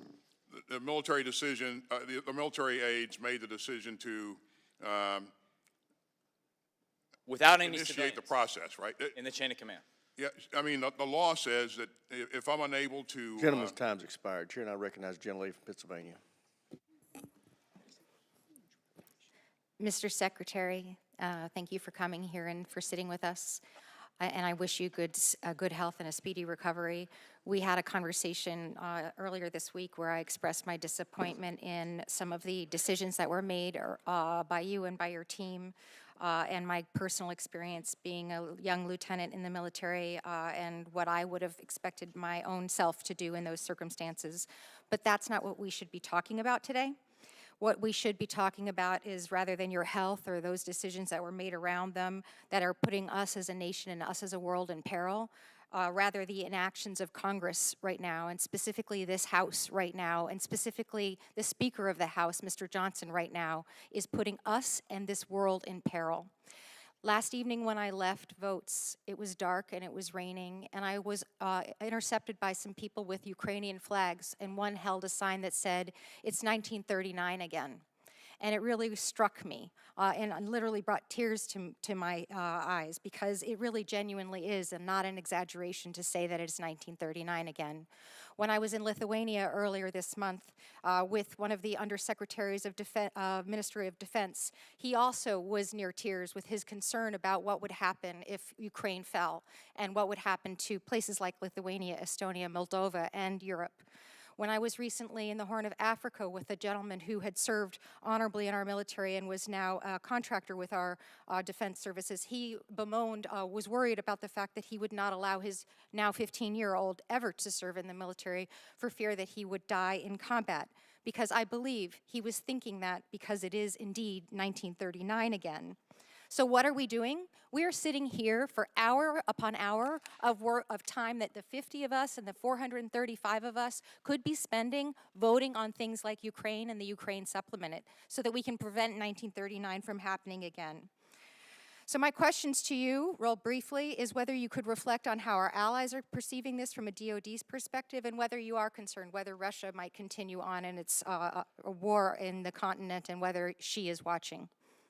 Our allies are troubled by the message that we're sending in a failure to support Ukraine, and certainly it has impacted the morale of the Ukrainian troops. It is if we continue down this path, it'll be a gift to Putin, and we certainly don't want that to happen. And then as others look at this, they will question whether or not we are a dependable ally or dependable partner, and that's very troubling for us as well. So I only have a little bit more time, and I don't frankly think I need all of it, because in hours, just mere hours, this House will adjourn yet again, having accomplished literally nothing. We will not have voted for the supplemental. We will not have voted to support you in the DoD through proper appropriations. History will and history should judge us, our inactions. I really don't want to be right. I really don't want this to be 1939 again. I just want to be able to vote on the supplemental and on funding our government. And with that, I yield back. Chair now recognizes the gentleman from Florida, Mr. Gates. You didn't tell the president that you had cancer, that you were being treated for cancer, or that the treatment for that cancer had gone wrong, because you saw it as personal and medical. And I think a lot of us have empathy for you in that regard. But now that you see how personal medical decisions are, will you call for the re-recruitment, restoration of full rank and back pay for the 8,600 service members who were vax mandated out of the military? No, I won't. So on March 4th, 2021, you authored a memo. It was entitled Message to the Force. And in that memo, you said that there would be clear and swift accountability for anyone who didn't meet the highest standards of the Department of Defense. Now, however this worked out, we all acknowledge that what you did here didn't meet the highest standards, right? You made a mistake. I admitted to... Yeah, okay, so we got that. So then the question is, what becomes the clear and swift accountability? Now, you're not going to be discharged, right? No? That's right. Okay, you're not going to be suspended. You're not going to be demoted, and you're not going to have your pay cut. None of those things are going to happen to you, right? That's right. Okay, so you come here seeking some grace and some forgiveness. And I want you to know that one of the service members who you vax mandated out of the military sent me the parable of the unforgiving debtor. And it's in the book of Matthew, it's verses 21 to 35. The man fell down before his king and begged him, "Please be patient with me, and I will pay all the debt." Then his master, filled with pity for him, released him and forgave him of his debt. But when the man left the king, he went to a fellow servant who owed him a few $1,000s. He grabbed him by the throat and demanded payment. His fellow servant sat down and begged him for a little more time. "Be patient with me, and I will pay it," he pleaded. But his creditor would not wait. He had the man arrested and put in prison until the debt could be paid in full. When some of the other servants saw this, they were very upset. They went to the king and told him everything that had happened. And the king called the man who had been forgiven and said, "You evil servant, I forgave you that tremendous debt because you pleaded with me. Shouldn't you have mercy on your fellow servant, just as I had mercy on you?" Then the angry king sent the man to prison to be tortured until he had paid his entire debt. Mr. Secretary, you come to us seeking forgiveness, but you offer none. And it seems as though the pattern is repeated. You make a mistake, like on the vax mandate and here regarding your notification, then you get busted. President Biden had to sign something into law reversing your vax mandate. You got busted here, not because you came forward, but because we learned of this through other means. And then after you get busted making a mistake, you want that benefit, but you don't want to extend it to others. This isn't swift or clear. You're not meeting your own standards that you set for yourself. And you say that the DoD is a learning organization. Haven't you learned yet that the military is weaker, not stronger, with the 8,600 people that you vax mandated out of the military? Just one point, Congressman. The reason I'm here is because the chairman requested that I appear to talk about the circumstances surrounding my hospitalization. But don't you see the hypocrisy in it? Because you screwed up, we fix your screw up, and now you want grace, but these people who sought religious exemptions, they got no such grace. And also, I just think it's ridiculous that we're in 3 wars, you went AWOL for 3 days, and we get 2 hours with you. If you can't spend more than 2 hours answering these questions, I don't know how you're really operating all these wars. Gentleman's time's expired. Chair now recognizes the gentleman from Massachusetts who the chair inadvertently skipped. You're recognized, Mr. Keating. Thank you, Mr. Chairman. And Mr. Secretary, thank you for sharing your success and your treatment with us, coming from a family that has seen the tolls of cancer take their lives, as well as cancer survivors come through their lives, including prostate cancer. I'll take every opportunity to encourage people to get screening and treatment themselves. Mr. Secretary, I'm the ranking member on the House Foreign Affairs Committee on Europe. And each week I see multiple leaders, foreign ministers, ambassadors, colleagues in Parliament. Not a week goes by where I don't literally see at least 20 of and talk to 20 of these people when we're here. And I want to assure you of one thing. Not one of those leaders asked where you were for 3 days. What they're asking is, where has America been for the last 3 months? Now, I assure them the votes are there to help Ukraine. All that's lacking is for the Speaker of the House to put a simple vote up or down on the floor. Now, Mr. Secretary, you've acknowledged your responsibility. You've held yourself accountable. You've made changes to rectify that. We in this House right now have to be held accountable. If we're to keep democracy alive abroad, we can't have it die right here at home in this House by not taking a basic democratic vote. The greatest threat to our transatlantic democracy since World War II is occurring right now. In World War II, we lost over 400,000 Americans giving their lives, not even mentioning those injured, those sacrificed from home, those whose marriages were broken up, to preserve democracy in the transatlantic sense and usher in the greatest period of peace and prosperity of modern times. Right now, we are just mere stewards compared to their sacrifice, and it's a sacrilege to their memory and a danger to young American men and women who might be deployed, given our Article 5 NATO responsibility in a future war, not to act, and act immediately. In the time I have remaining, there's a lot of misunderstanding about this funding package, the $60 billion to Ukraine. And one of the areas that I don't think most people understand, even other colleagues don't understand, we're in a period of modernization of our own military, which this committee knows, and you know, Mr. Secretary, well. We're phasing out the old assets. We're bringing in the new up-to-date assets that we have to do to compete with China and the other threats we have. Almost half of this money, the $60 billion, that we're giving in this supplemental budget under Ukraine is coming back to replenish our own assets and bring them up to date here at home. It's really serendipitous. We're phasing out things that are useful to them that we're not going to use. We're now going to replenish our own with American manufacturing, with American jobs, for American security. Can you take a few minutes to just comment on that? I don't think people realize that where this money is actually going to end up. Yeah, Ukraine matters because it's important for our national security first.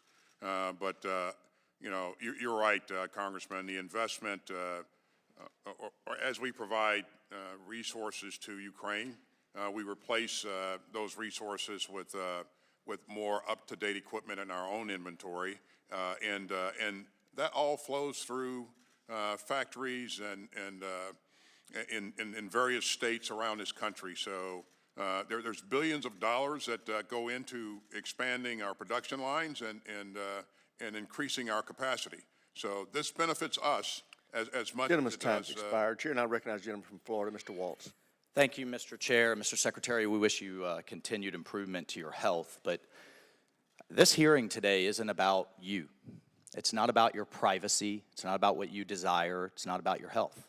This is about the chain of command and civilian oversight of the most powerful military in the world that's charged with keeping the American people safe. So I want to be sure that as the American people watch this, we have a couple of things clear. According to your report, it says, given the inability to provide timely communications to the Secretary while in critical care, the Secretary's military assistants agreed that the transfer authorities to the Deputy Secretary was necessary. Mr. Secretary, on January 2nd, at that time, when they made that decision, were you conscious?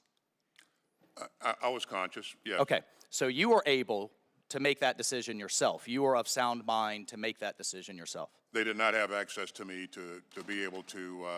So there was then a disconnect for your ability to command the military through secure communications because they couldn't access to you, and correct? it was determined that, and they were advised by the doctors that they wouldn't be able to access or gain access to me, and so that's the tripwire to transfer authorities, and they followed a procedure. But let's talk about whether there was a break, because you've testified under oath there was no gap. Did the President of the United States, the Commander-in-Chief, know on the 1st of January you were going to the hospital in an ambulance? He did not. Did he know on the 2nd of January that you had been admitted to critical care in the ICU? He did not. The Commander-in-Chief, elected by the American people, civilian oversight of the military, didn't know on January 1st, didn't know on January 2nd. January 3rd comes around. Did the President know? He did not. Yes or no? He did not. How long does it take? I mean, we could go through a number of scenarios. How long does it take a hypersonic missile as a first strike weapon to hit the United States? 15, 30 minutes, max? Well, you know, ICBM, I mean, it's commonly out there. ICBM from North Korea, 30 minutes, make a decision. So we've been clear that the notification was not adequate, but the transfer of authorities. Right. When is it? But the President of the United States, as the Commander-in-Chief, doesn't know for 3 days his Secretary of Defense is incapacitated and in critical care. Correct? In critical care, not incapacitated. And the President of the United States doesn't know that his Secretary of Defense can't access secure comms, correct? He doesn't know. But the deputy is fully empowered and has full access to everything she needs. Mr. Secretary, who made the decision, just in the time I have remaining, so your report says the Assistant Secretary for Public Affairs was informed of the transfer of authority. Who made the decision for that individual to not inform the American people? I can't answer that. Again, Did he make that decision? Did I make that decision? No. Did the Assistant Secretary for Public Affairs make the decision? I can't. You just had a 30-day review. You don't know who made the decision to not tell the American people? I know that he was aware on the 2nd. I don't know what decision-making processes that. To inform the public, you don't know today. You don't know who made the decision to not inform the public. I'm not sure that there was a decision to not inform the public. I know that he had the information. Mr. Secretary, in the time I have remaining, the Commandant of the Marine Corps had a medical incident and informed the American people and you. And here's what's missing here. This is not about process. You made this about process. This is about judgment and poor judgment. My teenage daughter knows to tell her supervisor if she's not going to work. The American people, truck drivers, bartenders, know they have to tell their boss or they get fired. But you've held yourself to a different standard, and that's unacceptable, Mr. Gentleman's time has expired. Chair now recognizes Jen Lee from Michigan. Hi, Mr. Secretary. Thanks for putting up with the outrage and the drama. I would just say, look, you made a mistake. You admitted it. You're taking steps to address it. And you want to know what accountability is. Accountability is having to come and sit in front of people and their outrage and their drama in public about your health issues and the mistakes you've admitted you've made when the entire world is wondering what the hell is going on with the United States of America. So if we want to talk about what's going on in national security and the greatest threat to national security, it's not that the Secretary of Defense screwed up and is cleaning up the mess. The greatest threat to national security is the polarization of the country and the fact that we can't explain to the world who we are and what kind of leadership role we want. So in that context, the whole world is trying to figure out what we're going to do next.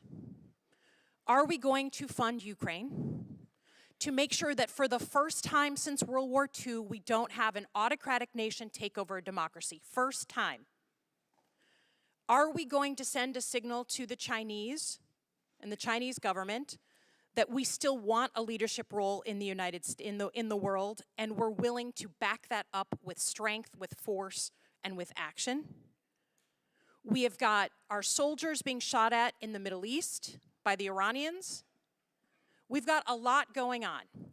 And I would hazard a guess that the people who are most stridently dramatic about this issue are the very ones who have said publicly that they don't intend to support protecting Ukraine against Putin. They don't care about what's going on in Taiwan. They don't want that strong role in the world. They want to distract us with this and everything else that they're yelling about, because they are ceding our leadership role in the world. And U.S. leadership is far from perfect, but I would take U.S. leadership over Chinese leadership or Russian leadership any single day. So watch the outrage, and you can correlate that to how much they don't want to talk about their sucking up to their whoever, political masters, and denying the United States of America its leadership role that it has held since World War II. We are also sitting here unable to get a budget done. A budget for the whole government, not just the Pentagon. We're living on these now 1-week extensions, 2 months extensions, going on and on. If we're worried about competing in the 21st century on national security, if we're worried about drone attacks, using a $1,000 drone to hit our forces in places like the Middle East, we need to do things to adapt and fight. By not passing a budget for next year, the Pentagon is unable to do anything new. They're unable to start anything new. They're just holding on week by week, month by month, while we screw up our national security because we can't get our own house in order. This committee has always been a real calm in the storm when it comes to bipartisanship. So I would ask that when we come back together in a month and have a hearing with the Secretary, we focus it on the things that are actually important to national security, instead of denying this man the apology that he's made, the mea culpa that he's made, and get on to the business of the American people. I yield back. Gentlelady's time's expired. I would make the point that the chairman decided to call this hearing, and there is no stronger proponent of Ukraine funding than the chairman. Chair now recognizes the gentlelady from Michigan. Thank you, Mr. Chairman, and thank you for being here today. I just want to clear up a couple things that I think is really important, because we talked a lot about changes to the process. You spoke earlier, you're going to make 8 changes to the process. I think that's part of the problem, is we spend all this time putting together processes, but unless we're willing to follow them, the processes are really irrelevant. So I guess my first question is, you admitted that it wasn't really the process that was the problem, it was you, correct? I did not admit that. Oh, okay, then I misheard, I apologize. So what error did you make, if any? Well, first of all, I said that I didn't inform the president initially of my cancer diagnosis, and that was a mistake. In terms of the hospitalization, January 1st throughout, again, I was the patient. And so my expectation is that the organization inform the right agencies. That, okay, so maybe I didn't understood it. So as long as you inform somebody other than your boss to let the boss know, that is acceptable. Certainly informing the chief of staff, the White House, the National Security Advisor, I think they would immediately inform the president. So yes, so it really wasn't your fault, it was the staff's fault. So you informed the staff, the staff made an error not to inform the president. I'm just trying to connect the dots. No. No, okay. The president, my chief of staff informed the National Security Advisor on the 4th of January, and then that notification followed through to the president. So in your opinion, you didn't make an error? It was the process that was the issue? We didn't get this right. Again. Okay, I'm just trying to find where the blame lays. Critical care at, from the 2nd to the 4th. Okay, so it wasn't your fault, it was the staff's fault? Well, I didn't have access to any kind of communications during that time. You didn't have a phone, nothing? No. Okay, that's interesting. Maybe we should reform the processes at the hospital to allow phones in there. But, okay, my question is, because it doesn't seem like we're taking a lot of accountability, which I thought I heard at the beginning, so my apologies to the American people for that. When you were a commander, would you accept the same behavior from your subordinates as you did? So let me play it out to this. You had an enlisted man, a soldier, person. They went in for treatment, and they didn't tell you, the commander. They told their, friend. That's cool, right? That's good. We can follow. That's good. You'd accept that, and there'd be no punishment. There'd be no ramifications from that person, correct? Well, I don't know which part you're referring to. I'm making a scenario. Your boss is the President of the United States. That's No right. different than an enlisted person. If you're the commander, you're in charge, you're that person, you're the enlisted person's boss. If the enlisted soldier did the exact same thing as you did, you'd accept, well, it's really not the enlisted person's fault. It's really their staff's fault. And really, it's not even their staff's fault, it's really the process fault. No, I think that there would be some level of ramification, consequence, or punishment. I'm seeming to not be able to connect those dots with you. Gentlelady's It's just time's different. expired. Chair for now you. recognizes the gentlelady from New Jersey, Ms. Sherrill. Thank you, Mr. Chairman, and thank you, Mr. Secretary, for appearing today, and I wish you continued health in your speedy recovery. I have spent the last several weeks meeting with allies, partners, and stakeholders related to the current conflicts and struggles around the world. I met with President Zelensky and our European partners to discuss Russia's war of choice in Ukraine. I met with leadership in Egypt, Jordan, and Israel to discuss the Israel-Hamas war. I've also met with the Jewish, Palestinian, and Ukrainian communities in my own district to hear about their concerns. And finally, as a member of the Select Committee on the Chinese Communist Party, I know all too well the challenges our nation faces in competition in the Indo-Pacific region. And despite these and other challenges the Department of Defense faces across the world, this legislative body has still not passed the appropriations needed to plan, to prepare, and to act in our nation's best interest. And while the Biden administration has a plan for the National Security Supplemental that was prepared months ago, I remain concerned that there's still no plan from the Speaker and from the GOP majority to pass the desperately needed supplemental. And I share the real frustration and anger you're hearing today from my Democratic colleagues that as we face conflicts across the world, and as we on the House Armed Services Committee hold this hearing, my Republican friends on HASC, who I would expect to be the strongest allies in this fight to get the supplemental on the floor, are not addressing these huge issues. So I'll ask you, Mr. Secretary, as we near yet another potential government shutdown, we've sort of kicked the can down the road now for a couple more weeks and hopefully can figure this out. But as we keep limping along with CR after CR after CR, and as we approach the fiscal year now 2025 appropriation cycle, even though we haven't passed the 24, as you know, we are now getting into hearings for the National Defense Authorization Act for 25. Every member of this committee continues to hear from senior DoD leaders about how damaging CRs are for our national defense. Can you speak in a little more detail about the practical impact that our broken appropriations process has on the implementation of our national defense security strategy? Again, you've heard me say a number of times that you lose both time and money. And if we go for a full year with the CR, that'll be, we'll lose about $25 billion in discretionary funds there.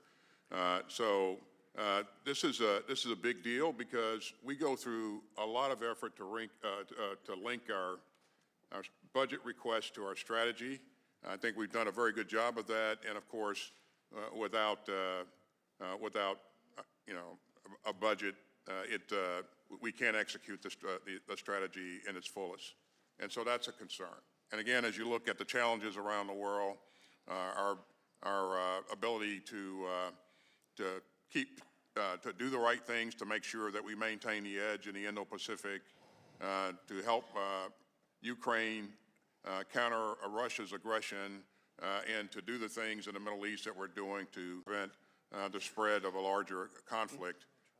And again, we are supporting and doing a lot of things around the globe in support of our strategy, and without the funding, this doesn't. It hampers us. It hamstrings us. So. Time's expired. I would point out, consistent with our agreed upon time of ending this hearing, we will have time for 3 more questioners, Mr. Fallon, Ms. Escobar, and Ms. Mace. At that point, we will adjourn. I'd ask all of the members to submit their questions for the record, and I would ask the secretary to respond to those in a timely fashion. And with that, the chair recognizes the gentleman from Texas, Mr. Fallon. Thank you, Mr. Chairman. Mr. Secretary, I'd like to take you back to spring of 2021. It was in April of that year that you and other military senior leaders were discussing a drawdown in the war with Afghanistan with President Biden. He didn't take your advice, but like a good political appointee, you publicly remained supportive of his decision. Would you describe the withdrawal from Afghanistan as closer to a success or closer to a failure? I would say that I'm proud of the work that our troops did in a very challenging situation, and proud of the support that we provided to Afghans who wanted to exit the country, and we were not able to support all the folks that we wanted to support, but that effort continues as we speak today. So let me ask you that question again because it didn't get answered. Would you describe it closer to a success or a failure? I think, you know, again, it was a very challenging situation. I think we were successful in getting, in retrograding our people and our equipment under very challenging in a very challenging situation, and we're able to help a number of Afghans as well. In the 18 months prior to this administration coming to office in January of 2021, how many American lives did we lose in Afghanistan? I'm sorry? Prior to Joe Biden becoming president, in the prior 18 months, how many Americans did we lose in Afghanistan? How many military service members? Very few. I'd have to go back and check the record. I think it's exactly 0. And then we lost 13 lives under this administration's watch. 5,000 prisoners broke out of Bagram. We left billions of dollars worth of equipment. The Afghan army disintegrated within 2 weeks. And General McKenzie, General Milley, and I believe yourself as well, when we had a discussion in 2021, could not guarantee me or the American people that any of those 5,000 scumbags that did escape from Bagram weren't involved in the murder of the 13 service members that occurred under your watch. And why didn't we maybe have a withdrawal when it wasn't prime fighting season? I mean, all these questions, this, I think, in large measure could have been avoided. And then just a little walk through history here, the last couple of administrations. Vladimir Putin, a lot of my colleagues have talked about Ukraine. In 2008, Vladimir Putin stole a province from Georgia, and it was under George W. Bush's watch. And then 2014, he stole all of Crimea under Barack Obama's watch. And then a Russian-supported insurgency in eastern Ukraine kicked off as well. And then, Mr. Secretary, President of the United States from 2017 to 2021 was? Do you are aware who that was? 2013? 17 to 21. Who was the President of the United States? Of course, it was President Trump. Donald Trump. Yeah. Did Vladimir Putin embark on any new foreign adventures in those 4 years? He didn't, but... Okay, thank you. And then February 2022, what happened? he certainly, I mean, that's when he attacked Ukraine and Full-scale invasion, almost 200,000 regular Absolutely, Russian yeah. troops.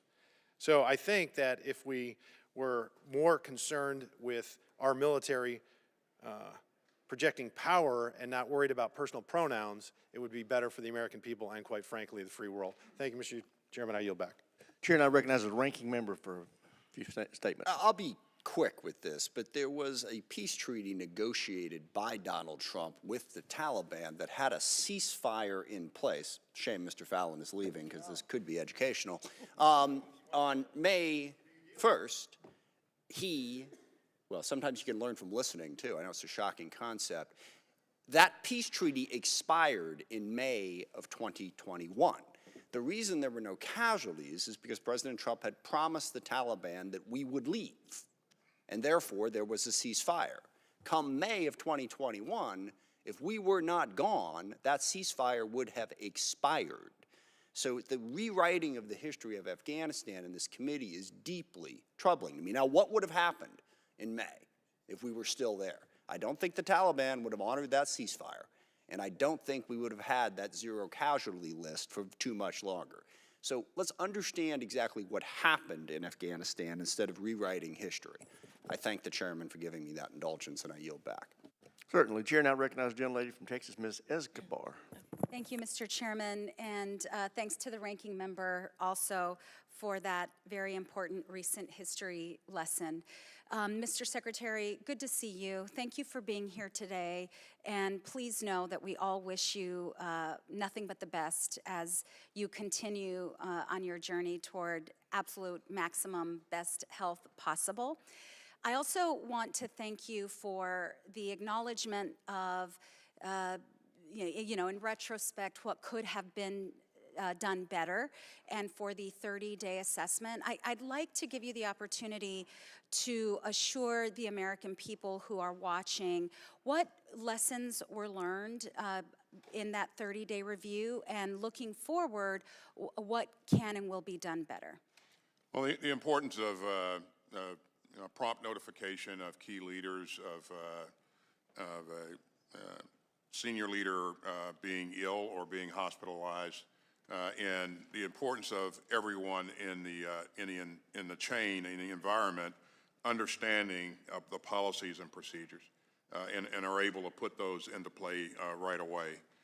And we put measures in place that ensure that first of all, people are aware of the policies and procedures, and they execute them. We had an opportunity to put this in play on February 11th when I went back to the hospital, and prompt notification was made.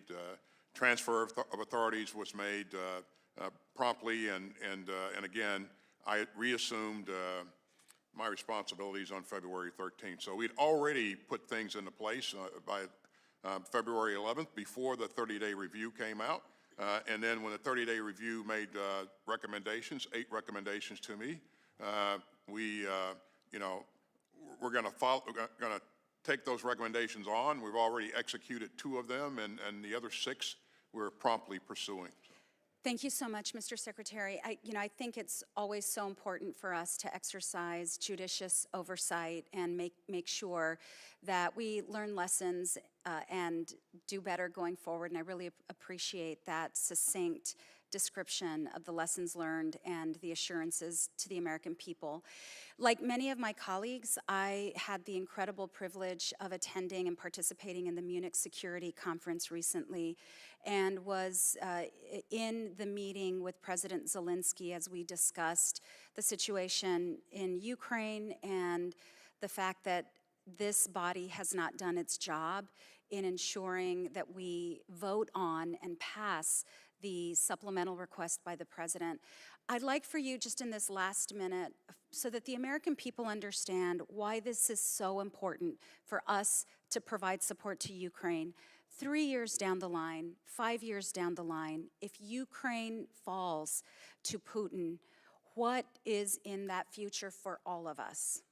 Well, thank you, and thank you for your support of the supplemental. If Ukraine falls, again, Putin won't stop there. He will just continue to to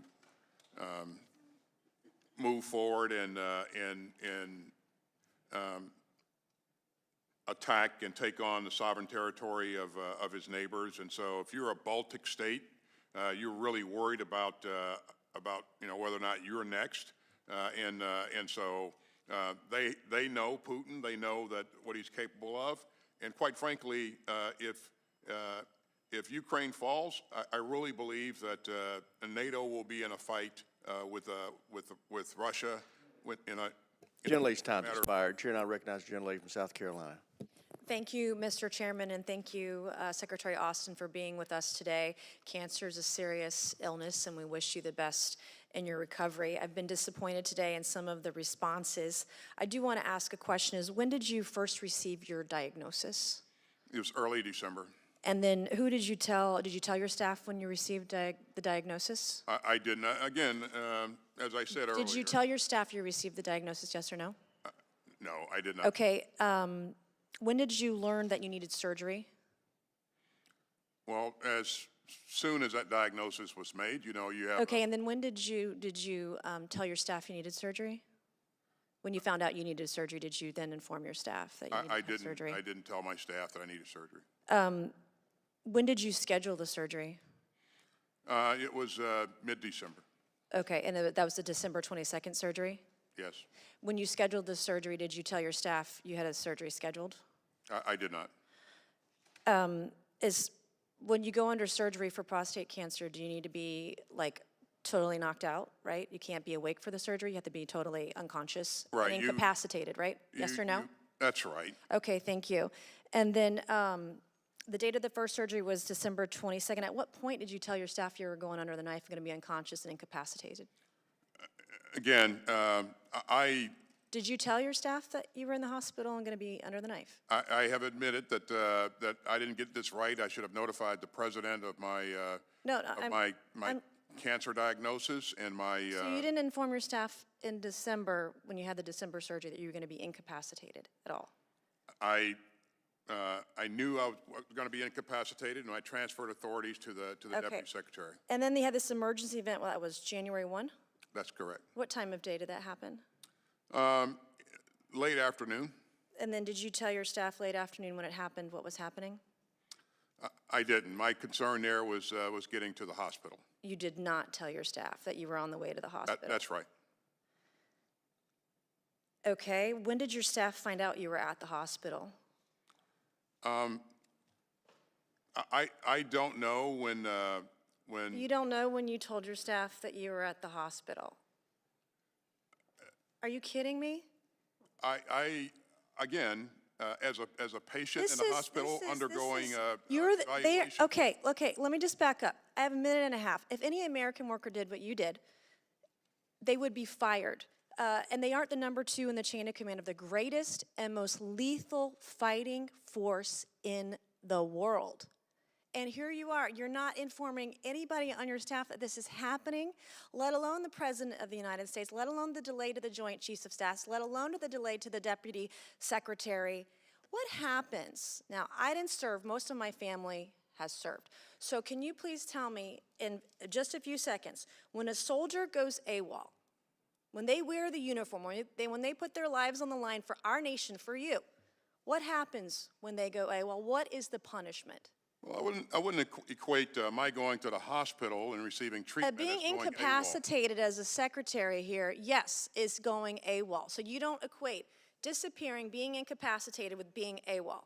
I didn't disappear. I was in a military medical facility in Washington, D.C. You just testified you didn't tell your staff.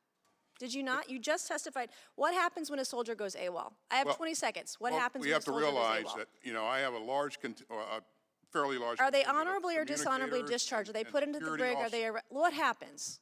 Seriously, you're not even answering the questions.